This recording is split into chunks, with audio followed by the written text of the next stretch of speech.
నిన్న మా బండి సంజయ్ గారు, అదేవిధంగా మా ఈటెల గారు ఒక ప్లేస్లో కూర్చొని పెట్టి వాళ్ళకి కాంప్రమైజ్ చేపిస్తున్నారు. అభయ్ పాటిల్ గారు, ఇంకా మా డాక్టర్ లక్ష్మణ్ గారు అందరు కూడా వీళ్ళందరూ ఒకటైతేనే తెలంగాణలో భారతీయ జనతా పార్టీని ఇంకా మనం స్ట్రాంగ్ చేయొచ్చు. ఆ ఒక మంచి ఆలోచనతోని అందరు కూర్చున్నారు, మంచిదే. కానీ ఆ ఇద్దరు వ్యక్తులు ఒక్కటైతే తెలంగాణలో మన బీజేపీ గవర్నమెంట్ వస్తుందా నేను అడుగుతున్నా. ఈ ఇద్దరు ఒక్కటే ఉన్నారు, ఇద్దరు ఒకటే ఉన్నారు. ఓకే, కొద్దిగా మనసులో కొన్ని క్వశ్చన్ ఉండొచ్చు, కొన్ని బాధలు ఉండొచ్చు, ఒక్కటైనా చాలా మంచిది. కానీ ఇవాళ భారతీయ జనతా పార్టీలో చాలామంది సీనియర్లు, అధికారులు, సీనియర్ కార్యకర్తలు చాలామంది ఉన్నారు. వాళ్ళ పరిస్థితి ఏంది వాళ్ళ పరిస్థితి? ఇవాళ ఎంతోమంది గతంలో మున్సిపల్ ఎలక్షన్ జరిగిన చాలా వరకు కార్పొరేటర్ గెలిచినారు. అసలు ఆ కార్పొరేటర్ ఎట్లా ఉన్నారు, ఏంది మీ డివిజన్ పరిస్థితి ఏంది, ఎస్ఐఆర్ ఏ విధంగా జరుగుతుంది చూస్తున్నారా? నో. బూత్ కార్యకర్తల పరిస్థితి ఏంది అడుగుతున్నారా? నో. నెక్స్ట్ మున్సిపల్ ఎలక్షన్ వస్తున్నాయి, 3 మేయర్ అవుతారంట. ఆ 3 స్థానంలో భారతీయ జనతా పార్టీ స్ట్రాంగ్ ఉందా లేదా చూస్తున్నారా? నో.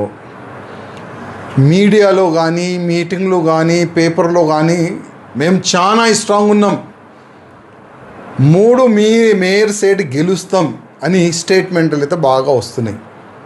3 కాదు, ఒక్కటి కూడా కాదు, ఆ ఒక్కటి మేయర్ సీట్లో సగం గెలిచి చూపెట్టండి అంటే ఈ విధంగా పని తీరు చూస్తే నాకైతే కనబడుతుంది. రామచంద్రరావు గారు భారతీయ జనతా పార్టీకి అధ్యక్ష అయి కూడా దాదాపు సంవత్సరం అవుతుంది. కానీ రామచంద్రరావు గారికి కొంతమంది ఆ అధ్యక్ష పదవిలో రావద్దు, కాంపిటీషన్లో మా రామచంద్రరావు గారికి కూర్చొని పెట్టినారు. ఆయన ఎంత బాధలు ఉన్నారో అది మాకు తెలుసు. ఎందుకంటే చేతులు కట్టి ప్రెసిడెంట్ను పని చేయంటే ఏ ప్రెసిడెంట్ కూడా పని చేయలేడు. ఒకటే ఒక వ్యక్తి మేము చెప్పినట్టే రామచంద్రరావు గారు పని చేయాలి అని ఆయన పైన ఒత్తిడి చేస్తే రామచంద్రరావు గారు ఎట్లా పనిచేస్తారు? రామచంద్రరావు గారు వచ్చే మున్సిపల్ కార్పొరేషన్ ఎలక్షన్, ఆ కార్పొరేషన్ ఎన్నికల్లో చాలా వరకు సీట్లు గెలిస్తే మీకు పేరు వస్తుంది. ఒకవేళ ఇప్పుడున్న కార్పొరేటర్లో సగం వస్తే అది మొత్తం మీ పైననే రాలేస్తారు. అది మీరు చూసుకోండి. అందుకోసం కేంద్ర అధికారులకి మీరు డైరెక్ట్ మాట్లాడి, మీరు చేతు కట్టేసినారు కదా వీళ్ళు, ఆ వ్యక్తుల గురించి మీరు డైరెక్ట్గా కేంద్ర అధికారులకు చెప్పండి. మీరు ఫ్రీ హ్యాండ్గా తెలంగాణలో వచ్చే మున్సిపల్ ఎన్నికల్లో మీరు పనిచేస్తేనే మంచి రిజల్ట్ వస్తుంది.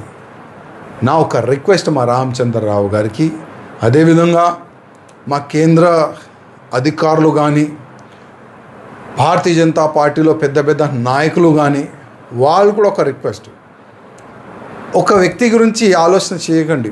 మాలాంటి చాలామంది వచ్చినారు, మాలాంటి చాలామంది గాయబ్ కూడా అయిపోయినారు. హిస్టరీ మనం చూస్తే మాకు ఇష్టం కూడా లేదు, మీ భిక్షం కూడా మాకు అవసరం లేదు. కానీ రిక్వెస్ట్, నాలాంటి చాలామంది కార్యకర్తలు ఉన్నారు. ఒక్కసారి తెలంగాణలో డబుల్ ఇంజన్ గవర్నమెంట్ రావాలి, భారతీయ జనతా పార్టీ గవర్నమెంట్ రావాలి, కాషాయం రాజ్యం రావాలని చాలామంది కలలు చూస్తున్నారు. ఆ కలలు ఏ విధంగా మనము కార్యకర్తల ఆలోచనని ఏ విధంగా మనము సక్సెస్ చేస్తాం, దాని గురించి మీరు ప్లాన్ చేయండి. ఆ 2-3లో ఉంది కదా ఈగోయిజం, ఆ ఈగోయిజంని పక్క పెట్టండి. లేకపోతే కేంద్రంకి వీళ్ళు ఈగోయిజం వల్ల, వీళ్ళు రాజ్యం వల్ల ఎంత డ్యామేజ్ జరిగింది పార్టీకి, అది కేంద్ర అధికారులకు చెప్పాలని మా రామచంద్రరావు గారికి నా ఒక రిక్వెస్ట్.